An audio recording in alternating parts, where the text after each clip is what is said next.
All right, Mike, good to be here again.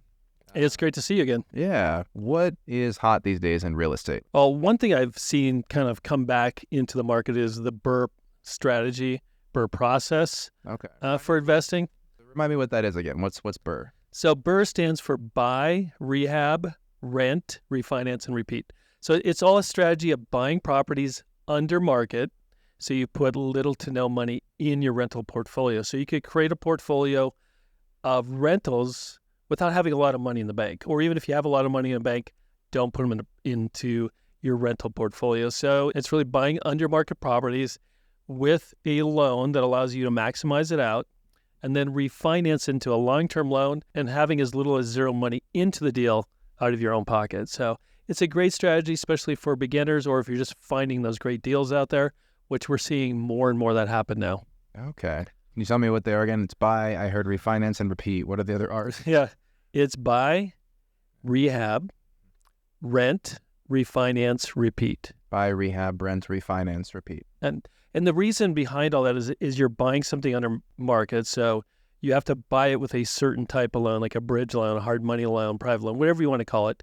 You have to buy it with a certain loan that allows you to buy properties that need work, that need to be fixed up, and to not only finance the purchase, but the rehab. And then once it's all done, then you get to see what the real value is, what the street value is with something that's all fixed up. So for an example, you buy a house that's worth, for $200,000, you put $30,000 into it, but when it's all fixed up, it's going to be worth $300,000. So you have some built-in equity there that you've created by taking something that needs some work, putting the work into it, and then that equity, the stuff that is now between the appraised value and what you owe, that is what you get to contribute to the refinance. Because typically when you're buying a property, a rental property, if you're buying a retail, you're going to go in, you're going to put 20% down. In this case, if you had a $300,000 property you're buying, you're going to have to come up, with 20% or $60,000. Not everyone has $60,000 laying around. Or if they want to buy 3, 4, or 5 properties, you don't have 3, 4, or 5x, at $60,000 to do it. So BRRRR is a great strategy if you use it right. We hear a lot of people out there going like, BRRRR really doesn't work. It doesn't do this. We've been doing this since, 2010, 2011, before it was called BRRRR, and it still works. It's worked in any market. You just have to put in the work to find the good properties that fit under the certain loan to value. Okay. So why is it? I'm still not understanding. Why is it that if I have less than 60K, why is BRRRR helpful versus a different loan strategy? Because BRRRR allows you to build a portfolio without those funds, those monies. I guess it's always best to go through an example, like I said. If you owned a property right now, you had that property, you owned it, and you owe like $240,000, but it's worth $300,000. You could go and refinance that since you already own it at 80% with a DSCR and, get into a better rate or whatever the reason is because you have that equity. You don't have to put any more money into the property. You could just go get a new loan. So that's a whole strategy behind BRRRR is it's a property you own because you did a quick buy of a value add property. The biggest thing with BRRRR is you have to buy value add properties.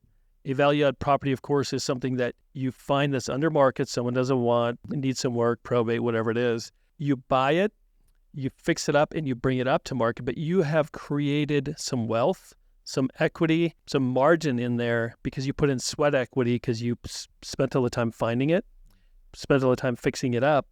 You've created your equity, so when you go refinance, you're not going to need any money out of your pocket if you do it right. Okay. So in this case, if I'm buying a value add property, that means when I see it, I'm like, I could add value to this. That means I could fix it up, make it better because it's under market. Yep. So, let's just say a market where all the homes are $500,000 and you could buy something for $300,000 and put $100,000 into it. Now it's worth what the market is. I mean, someone maybe sold it to you, wholesaler or whatever. We see a lot of probate. We see a lot of people just wanting to get rid of properties because it's a hoarder house or whatever. So it's a property that someone does not want to fix up. They don't want to clean up. They don't want to do any of the work so they could sell it to anybody on the MLS. They just don't want to go through that hassle, or maybe they're going through foreclosure. Maybe other, situations out there that they're going to give you a deal on this property. But the deal is also you have to put some work into it. You're going to have to put some money into it because, like I said, maybe it's a hoarder house. Maybe the kitchen hasn't been updated in 30 or 40 years. Maybe the bathrooms are still pink or blue like they used to be. So you have to find those properties. BRRRR works because it's going to take, instead of your money, it's going to take some of your work. And the work comes through in finding deals. I've said this before. It's not about looking at a deal a week. It's probably looking at 5 or 10 a day until you find it. The people who who do the more reps, find the better deals. I've heard you say that before. Yeah, the more you do, don't look at 20 a month, look at 20 a day. Exactly. The more you're going to do, the luckier you're going to get to find those deals. And I think that's where people are still building portfolios from and using BRRRR, and they're building them faster because they put less money in. Let's just say, even if it's not a 0% BRRRR, like you can't find the best deal and you have to put in 5 or 10%. Maybe you have to put in $6,000 in each deal for closing costs and everything else like that. So you could go and buy a retail property, like the 300,000, put 20% down, your 60 grand is gone. Or you could go find 10 value add properties, put $6,000 in each one, refinance them. Now you have a portfolio of 10 properties that all have $60,000 in equity. Yeah, you put $6,000 in each, so it's $54,000 you've created on 10 different properties. It's $500,000 you've just created out of kind of thin air, but it's really the work. I mean, everyone likes to say it's magic, the real people who do this put in the effort and the time. They work their butts off for 2 or 3 or 4 years, and then they are done because they've built a nice portfolio. Yeah, that makes sense. So the distinction here between doing this in a more without BRRRR is that it's the refinance piece? Is that what I'm... No, without BRRRR, you're always going to have to put in 20% of whatever you purchase it for, even if it's under market. So if you buy a property that is ready to go, fixed up, or you're just going to buy with a traditional loan, you're going to have to put in 20%. So if you buy a property that's turnkey, they call it, which means it is ready, you could buy it and the next day you could put a renter in because everything's done. Mm-hmm. You have to put in 20% with either DSCR, conventional banks or whatever, 20% minimum. So with BRRRR, you don't have to put down 20%. Not if you find the value add. You could find and build the 20%. And so is BRRRR a type of, I'm catching up here. Yeah. So is BRRRR the type of loan? Is that why you don't have to put down a 20%, or is just the strategy? BRRRR is just a strategy of using 2 different loans. So there's a loan to purchase and to fix it up. And then there's the long-term loan that you put it into, and once you fix it up, yep, that's the second loan. Okay, and that first one you don't have to put down the 20%, or you do, and then you refinance and you're out of. If you use the right lender up front, they could do, as long as you buy it right, which means depending on what you could refinance it into, 70, 75, or 80%. If you're all in, meaning purchase price, rehab, closing costs, all that stuff, you could get lenders like we do at them all the time at 100% purchase, 100% refinance, get in 30 days, fix it up. Maybe 45, get someone in there rented, get the rents going, cash flow coming in, and then maybe 60 or 90 days, you're refinanced into a long-term loan, and you have minimal out of pocket because there's some carry costs, but the rent's going to cover it. And it's the BRRRR method is like anytime you own a property, you get to refinance it using the equity. Because let's just say that same deal. I find a place that I could buy for 200, but I have to put 30 into, and it's going to be worth 300. But I want to go and use a traditional loan because it qualifies. So the traditional lender, doesn't matter if it's a bank, DSCR, conventional, look at it going you're buying a property for 200. We always require you to put 20% in, and you cover all the fix-up. So if I was buying that property with a conventional loan instead of a upfront bridge hard money loan, that 200 grand, they'd require me to put in 20% of the 200, so 40 grand, plus cover all the fix-up. The 30 grand. Yes, later on I could come back and do a cash out. If you're doing a cash out, because now it's worth 300 grand. I could get to, 75% of that with a conventional loan, 225. So you're not going to get all of it in there. But with a conventional loan, and I'm trying to get cash out because that's what it's considered, even though you put money into it, you have to wait a year now before you can refinance. So now you're into having all of your money. You had 60 or 70, 80 grand sitting to start your investing. You just put it all into this one property. Well, other people are out there finding value add properties using a bridge loan to own it, purchase it, fix it up. The whole trick here is how the loan side looks at properties. If you own it, we could do a refinance and use the appraised value. So if you buy something that's undervalued, as a private lender, hard money lender, whatever you want to call it, we look at it as what can the after repair value be. A traditional lender looks at it like, what's the lowest right now, the purchase price or the appraised value, and we'll lend off that. They don't care about ARV. So in the investor world, you got to work with investor-friendly lenders on the purchase, because once you own it, then, like the DSCR, the banks, the conventional lenders, now they stop looking at it as like, what did you buy it for, or what was it appraised for then? And they're like, okay, what's it worth now? Because you own it. And since even if you had ownership only 30 or 45 days, they look at it completely different. So it's just using the lending world's rules in your favor, because this is the way they've set it up, and you have to understand the rules, especially for the long-term loans, to maximize what you're doing and how you can build this out. So if I had 60 to 80 grand and I wanted to build a portfolio, I would always look at BRRRR, because I could buy more properties. I could get into more properties, because the traditional way is I take some of my money, I put it down, and I own a rental. Now I got to go back and save some more money so I can buy another one. So that could take 1, 2, 3 years, and I could buy another one. Well, people who use a BRRRR strategy go in and find value-add properties, get the best deals they can, put as little to no money into it. And yes, that does happen, and it still happens, that there's zero money in. And then they repeat, and then they repeat. So in 3 years, instead of having some money for this, either a second or third one, because I've been saving, they probably went out and found 2 the first year, maybe 3 the second year, because they're getting a little better, and maybe 5 the third year, because they keep, getting better and better at finding deals. So in 3 years, they own 10 properties, and they have little to no money into this portfolio. And, they built $300,000 to $600,000 in net worth equity just by working hard, finding the properties, getting the work done.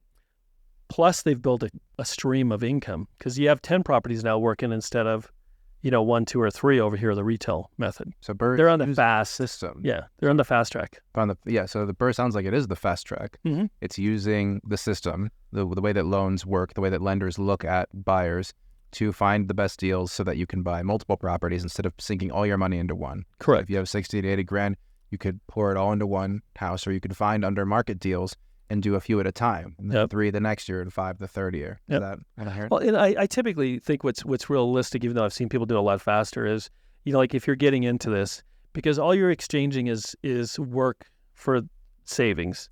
Like work is finding the wholesalers, finding the deals that are good and sifting through enough of them. So the first year you may find only 2. You may have to look all year, but you find 2 good deals. And if you end up with, 60 grand in equity in each one, it's 120 grand you just added to your bottom line. That's pretty good for a year. Okay. The next year you may be a little bit better and you get 3.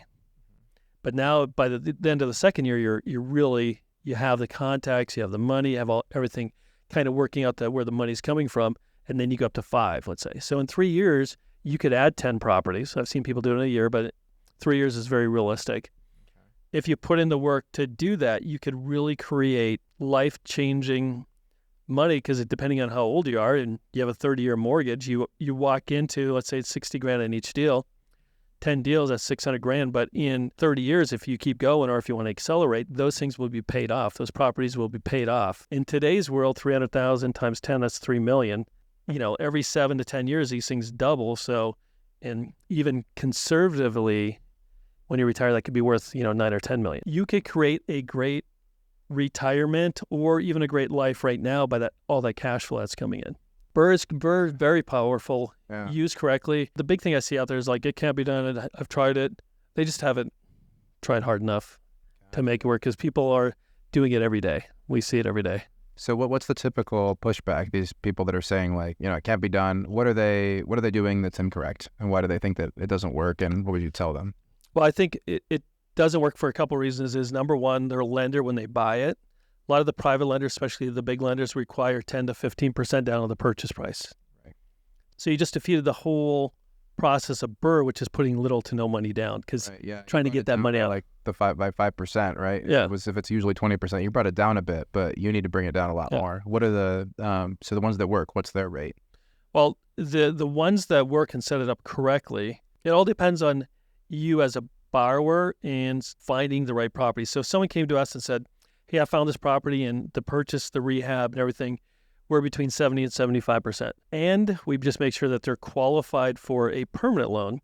We get funded 100% of the purchase, 100% of the rehab. So at closing, they have a loan that covers both. So when they go to refinance, it's just what they call a rate and term instead of cash out.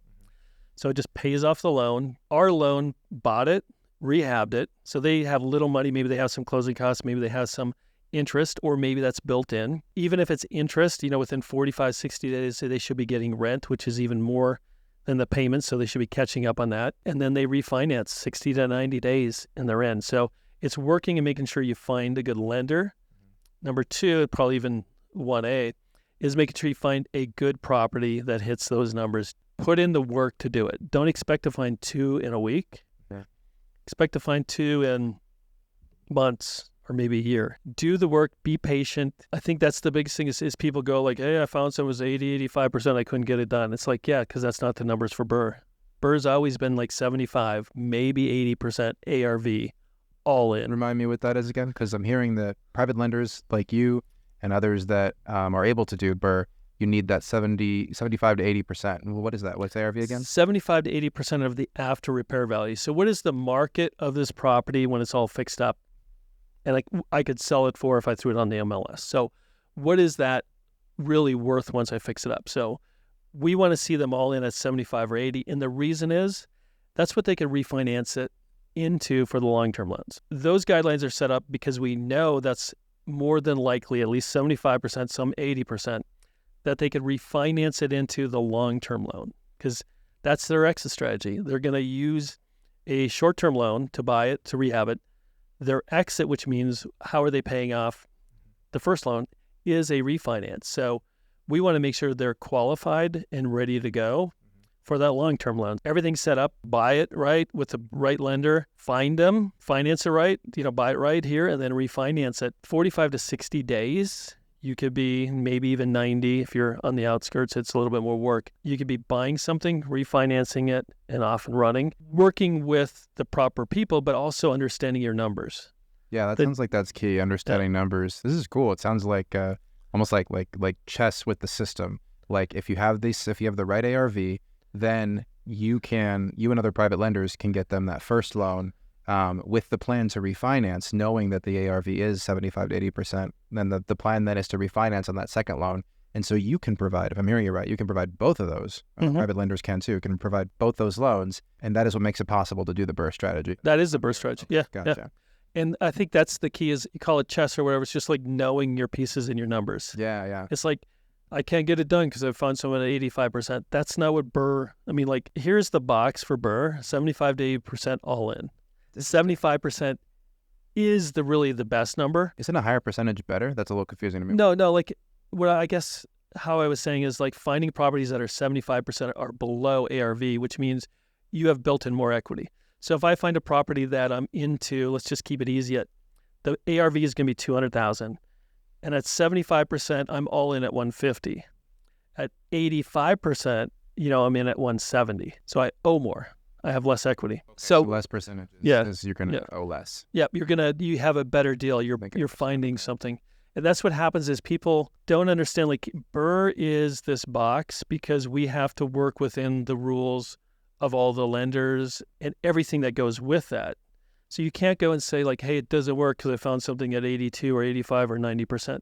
That's not what BRRRR is for. BRRRR is for the good deals you find that are typically 75% ARV and below. Yeah, it's not going to work at 85 because that's just not the rules of the loans and underwriting. It was never set up for that. Gotcha. People just kind of start looking at ways it can't. I think some people just like to find ways it doesn't work and then say it'll never work while other people are just doing it. Yeah. I can sympathize, unfortunately. You get involved in something, it's a lot of work, and you're like, oh, this is too much.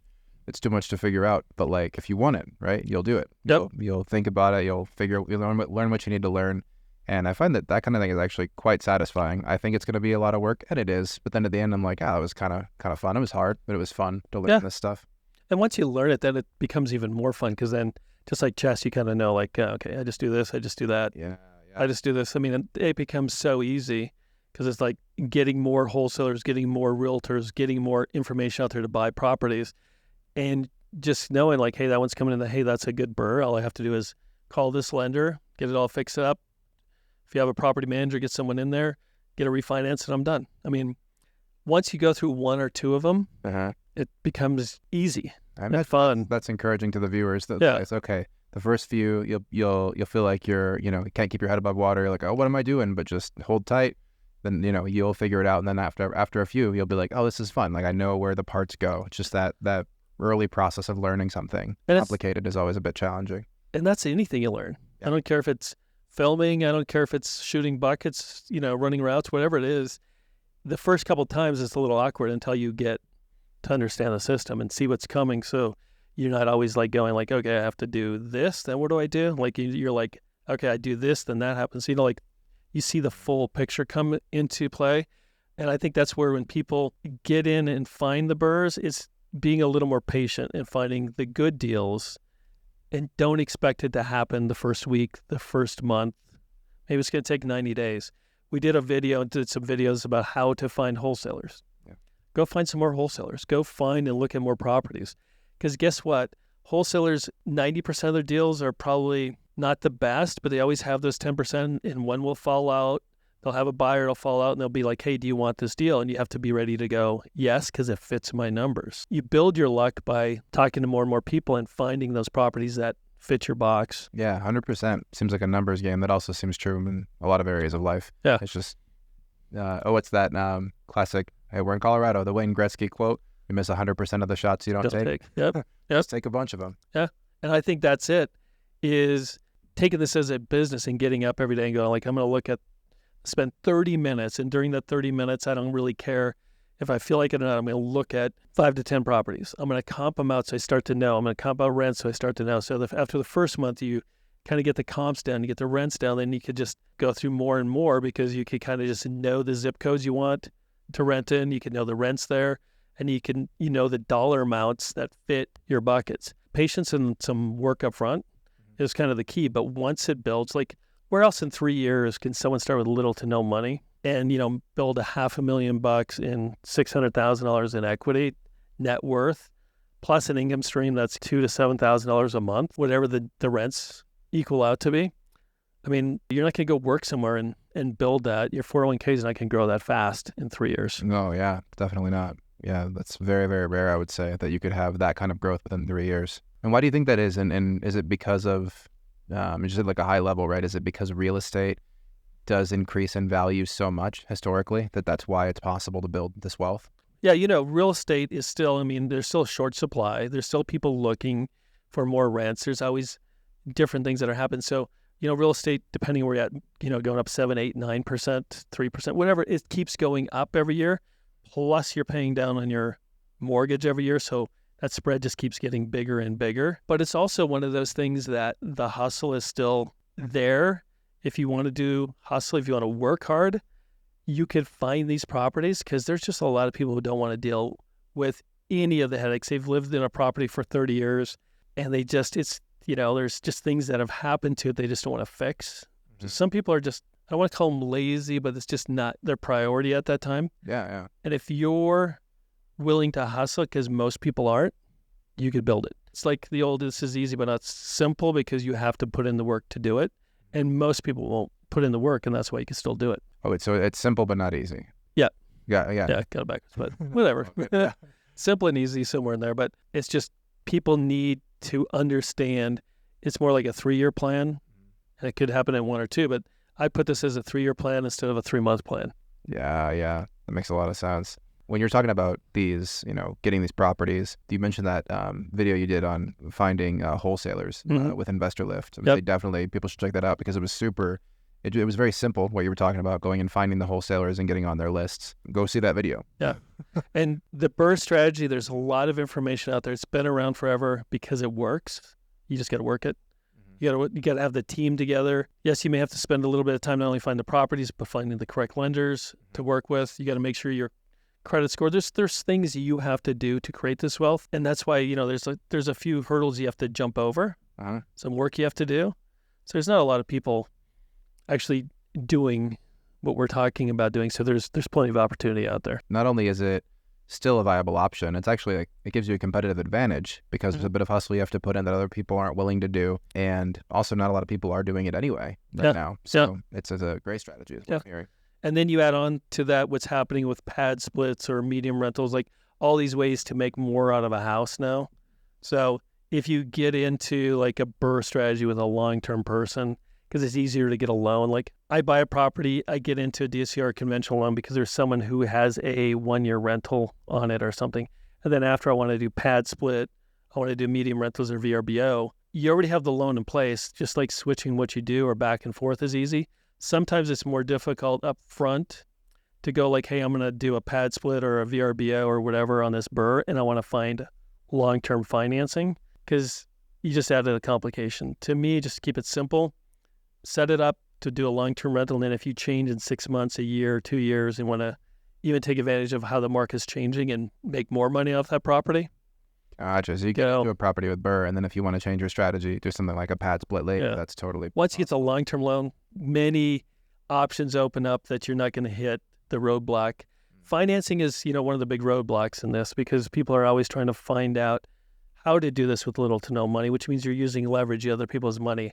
What's the easiest way to do? For BRRRR, it's finding stuff that's 75% or below. Don't try to find stuff that's 85% of the ARV or even above and go like, I can't find financing, because that's what it was. It was not set up to do that. Keep it easy. Spend more time finding properties than trying to fit something that doesn't fit in the box. So look for 70 to 80 at the most. Yep. Look in that box, and that's your window for BRRRR. And the 75 or 80 depends on what you qualify for and what the property qualifies for if it's DSCR. As far as, because the bigger the loan, of course, the higher the payment, so you got to make sure it cash flows and all that other stuff. Of course, the lower the ARV, the lower the loan, which means more cash flow for you because you owe less. Least amount you owe on a loan means you're paying less each month. Gotcha, yeah. Because if I have a loan for $200 and you have one for $240, and it's the same, rates and stuff, I'm paying less every month than you because I owe less because I found a better deal. Yeah. I find good deals. Sounds fantastic, Mike. Well, it sounds like BRRRR is a great strategy to get into real estate investing, but it's also a great strategy if you want to pivot and end up doing something like pad splits or a VRBO. In general, it's going to give you a competitive advantage. Yeah. I mean, those people want to still get in with little to no money. You don't have to be a millionaire to get into this. You could create the millions. You just don't have to be one getting in if you set it up and understand the rules and work within the rules. Just like you said before, chess. Chess has rules, but there's people who understand the rules and can put us to sleep in my king's gone in 5 seconds. There's people who just understand the rules and how to play the game, and that's what you need to do. Is just, this is not chess. It's not that hard. You just got to play within the rules of what BRRRR was set up for. And it's a great strategy, like I said, if you're not a millionaire, to create that wealth, as long as you want to hustle. So BRRRR is the strategy, and it's something that has always been there, and people need to start paying more attention to it and working towards it. That's great. Love that you're offering this to people. It's good talking with you. Yep, nice talking to you. Have a great day.